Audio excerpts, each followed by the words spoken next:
purpose. Can you say that again? Okay, yes. So I'm sorry, it's a signal.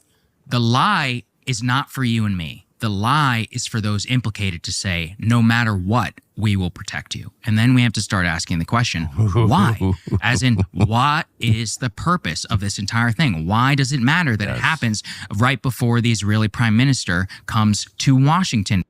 Oh my God. Saagar Enjeti. They're talking about the Epstein Files. Once again, this is destroying Trump's base. Now, maybe he doesn't care because he can't run again. I don't know what it is. I don't know what's fueling this. But he is lying, and he's lying in a way where he has to be smart enough to understand that the entire country knows he's lying. But he doesn't care. I mean, he, knew everybody. I mean, I will say, in his, in the defense of people who got caught up in this because they went to dinner at Epstein's, like that George Stephanopoulos, for example, who I disagree with and everything, but like, I know George, and I don't think George was having sex with kids at Epstein's. Yeah. Like Epstein was, just part of like the social fabric, right? And Trump knew him for that reason also. But when he killed himself, I remember thinking people were like, he didn't kill himself. I was like, he probably killed himself. He's in jail or whatever. His brother Mark called me a couple days after he killed himself. And so began this like 3-year-long conversation with Mark Epstein and looking into it in a way I never thought I would. He didn't kill himself. Yeah. He was murdered in his cell. Yeah.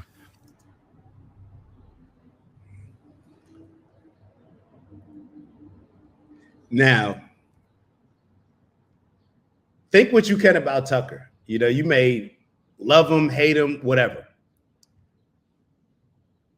I think we can agree that Tucker says what he believes. Now, he can be wrong. I know he got into the issue with Dominion, with Fox.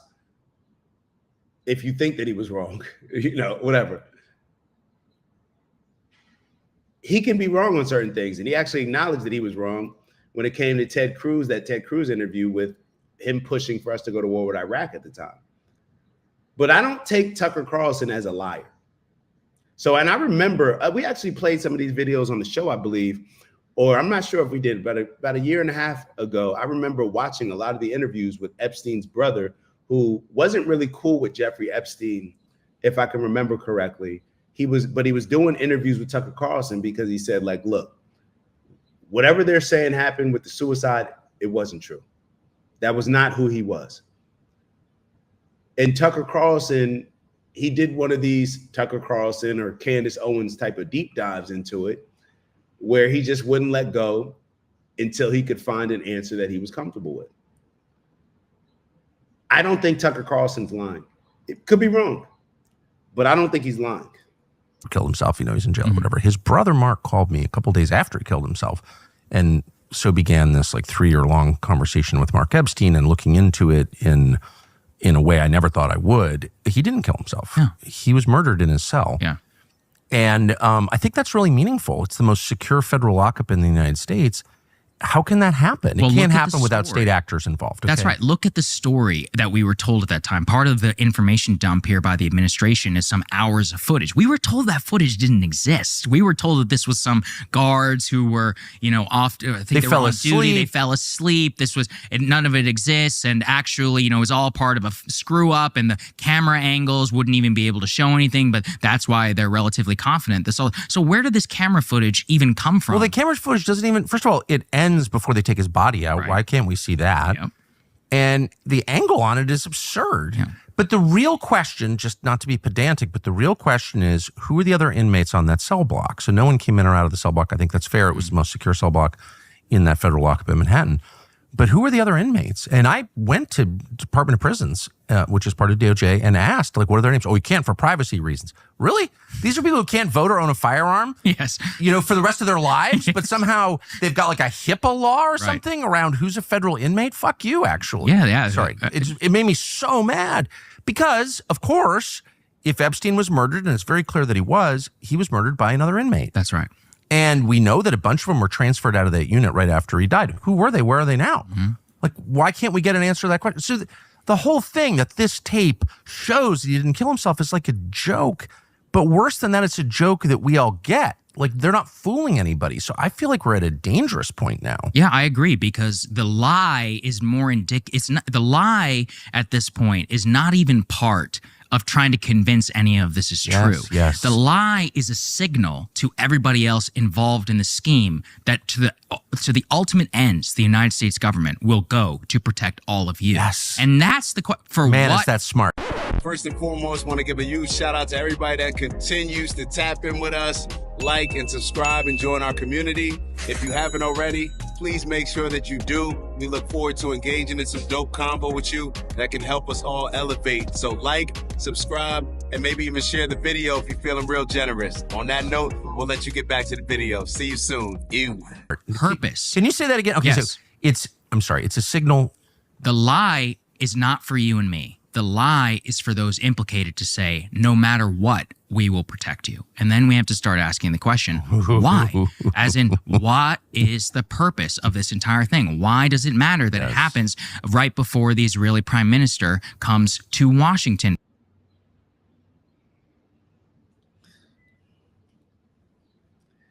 He said the lie isn't for us. The lie is to let everybody else know that we will go to whatever lengths necessary in order to protect you. It's Trump waving a white flag on principles. It's Trump waving the white flag on morals. It's Trump waving the white flag and telling his base, F you, there's something more important here.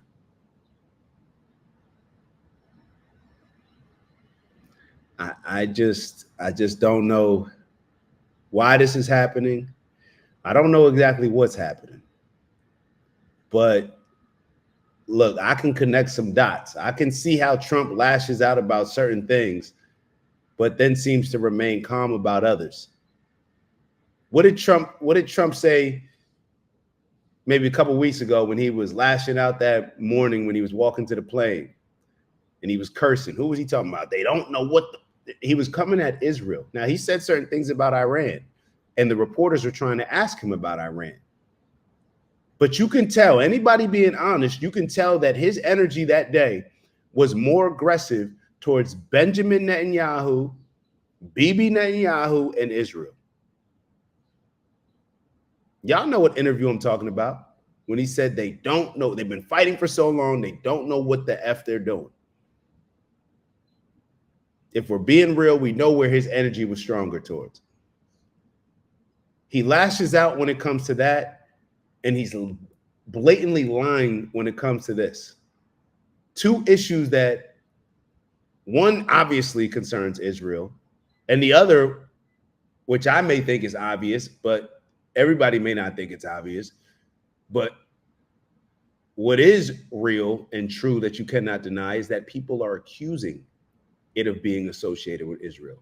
People are accusing Epstein of being associated with Israel. So why are these the two situations or the only issue that comes up and it seems to just throw Trump completely off? Somebody who never gets thrown off. Why is it?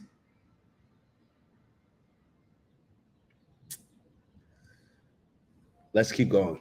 For the third time, as you said, what is the linkage here between those two? And the linkage is the fact that even a surface level view of Jeffrey Epstein, of the case, of the entire public record, reveals Alex Acosta, who said he belonged to intelligence. He said that. The person who was responsible for the Sweetheart 13-month deal, Alex Acosta, who is the U.S. attorney, said, and I believe he testified this in sworn testimony, said, I was told he belonged to intelligence. That was a key part of why the charges were dropped against him. And, he got some Sweetheart Palm Beach County Jail situation where he was allowed to leave on the weekends. And why, even though I know you'll forgive George, but I actually won't. I don't have dinner with pedophiles. I'm not sure about you. I'm generally aware of the people who I am around. And if I can get invited to someone's house, I do cursory Google searches. That's generally what, I think that's normal. Smart. I don't want to be in the presence of people who I think are like genuinely evil. That's what I think. So for me, I actually can't forgive many of the media figures figures and the presidents, people like Bill Clinton, Kevin Spacey, all these other high-profile figures, specifically because it was all out in the public record. And then in particular, all of these high-flying Wall Street financiers and Deutsche Bank, remember, they were fined. I think it was the New York Financial Services. I read that entire report. It's one of the most extraordinary reports I've ever seen because they specifically talk about how the bank ignored almost every single one of its own procedures that it would apply to any other client, and that at the highest levels, and remember, I think is the Barclays CEO, he's already been in trouble for this, for covering up much of this in one of the largest financial institutions in the entire world. For example, Tucker, if you and I keep going to the bank and withdrawing $9,900 in cash, and we do it for a couple of weeks, our banking institutions are supposed to call, both the IRS and the DOJ and say something is going on here. They will, and they should, right? That is what this is done for a reason. He did this for years, and the classification that the bank accepted was it was just for tips. This is what I mean about the highest level of the cover-up and what the cover-up means for the system itself. And something you and I were talking about recently is I really believe here that, and I've never believed it more, that in a sense, for elected government and for all the benefits of our republic and of representation, that elites actually have always mattered. And of course, they're the ones responsible for channeling public energy. This is the way that we're set up into law, into policy, etc. And so this lie was a signal to the elites. It was a signal to Versailles. It was a signal to the court that the court will always be protected no matter what. And it's enraging at a moment when the court has never been more reviled by the public. It's not just a spit in the face of the public. It really is like a late 1700s kind of signal to the court that we will protect this institution no matter what. And it's really a question for the rest of us as to if we're going to continue to put up with this. I wonder what our recourse is. Damn. All right, we'll watch one more minute if possible. I really kind of want to, all right, we'll watch one more minute of this next clip with this, and then we got to move on. Let's go to 2518. People don't matter in this case. Man, I think this, for a bunch of reasons, it's so obvious. It is salacious. People have followed it for years. The president promised to reveal the truth about this. Pam Bondi, as you said, went on television and said, we have the truth and we're going to give it to you. Yes. I think this is a big deal. It's a really big deal. It's bigger. I hope so too, actually. So let's just assess this logically. They're covering up, the DOJ, the current DOJ under Pam Bondi is covering up crimes. Very serious crimes by their own description. Why are they doing that? Yeah. So there are really only two potential explanations that I can think of. Maybe you've got another. The first is that Trump is involved, that, Trump is on the list, that they've got tape of Trump doing something awful. I don't believe that for two reasons. One, I've talked to Trump about it a lot. And I know him. He's not that, for whatever his sins, I don't think he's that guy, actually. I don't think he likes creepy sex stuff. That's just my view. But more, I think, convincing is that this is all information that the Biden administration had. And if there was evidence that Trump had been involved in illegal sexual activity, you think the people who made up Russiagate wouldn't have leaked it? Right. Come on now. So the only other explanation that I can think of, again, maybe you've got another, is that intel services are at the very center of this story, U.S. and Israeli, and they're being protected. I think that seems like the most plausible. That's the most obvious. I have a history of this. There have been multiple documented cases of pedophilia inside of the CIA perpetrated by CIA officers, documented that in many of those cases, I believe over a dozen cases, this was a BuzzFeed news piece years back, where the CIA specifically did not want to prosecute those individuals in federal court for fear that they would reveal sources and methods if they were pulled into open court. And they basically just made it go away. The only time they actually prosecuted somebody for child pornography was whenever he'd already being prosecuted for mishandling classified information. Well, when they want to crush you, they put kiddie porn in your computer. It's why I don't have a computer. Don't own one. If you're an important person, you should be careful. No And computer in my house. this is an important thing, though, is that we already have documented cases of them covering this up. I believe the CIA Inspector General, I forget the exact quote, but he said something along the lines of, you wouldn't even believe the amount of child porn, that I've seen while I'm on this job. I mean, these are depraved.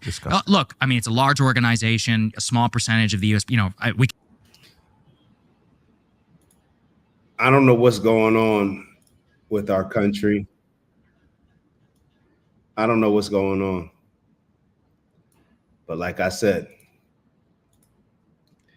I ain't finna be talking about this a lot. If something comes up, we'll discuss it, but nah. This is not, like I told, like we found out what we needed to find out. We found like, if you're at the scene of it's time to go. Like, people are coming. We got to get out of here. Like, we know what it is. We've arrived at the scene of the crime. We do not need to stick around here.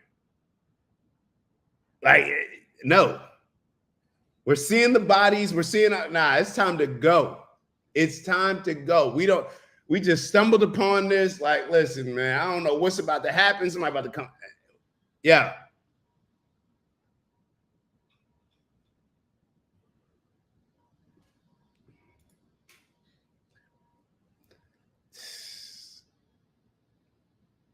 It's crazy, Ab.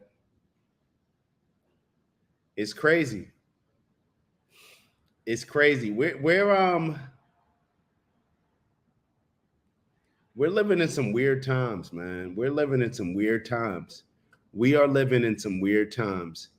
And I just don't. I'm going to be totally honest. I don't know if I see.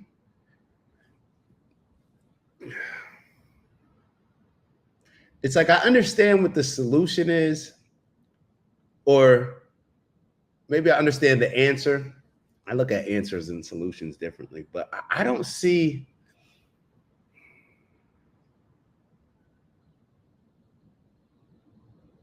I don't know. IROC said Tucker's naive. Trump's exactly the type. I don't think that Trump's that type, IROC. I may be being naive as well. I honestly don't think that Trump's that type. For all of what Trump may be, I think that it would have been exposed by now. I really do. If Trump was out here moving around like Diddy or doing some type of stuff, I think that it would have definitely been exposed. All the dirt that they've tried to uncover on this man,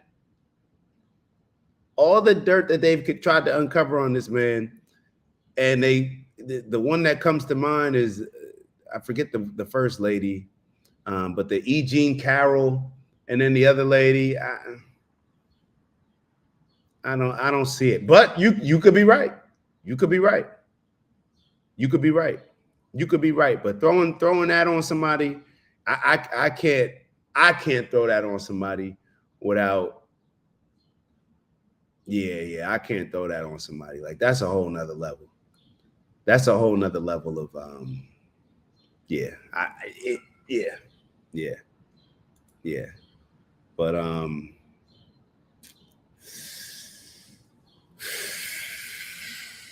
weird times. All right, so let's move on. We're gonna move on. We're gonna stay in politics. Was gonna give y'all a break. Matter of fact, I wanted to give y'all a break. I wanted to show y'all something. Matter of fact, let me give y'all a little break. And then we'll go back to politics with Candace Owens. But let me actually switch this up a little bit. I need a little bit of a break. Let's go to this Dr. Umar video. We're gonna bring Dr. Umar to the table, man. So Dr. Umar, man, he's standing with Diddy. Dr. Umar standing with Diddy. Now, people may be surprised. To some extent, I was surprised, because y'all know Dr. Umar likes to pander to women and whatnot. Listen to this convo.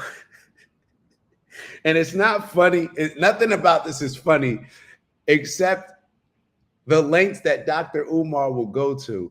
And the reason why I'm laughing, y'all will see why I'm laughing. I'm laughing because sometimes when you get so fixated on a particular stance that you have, you start to see everything through that particular lens.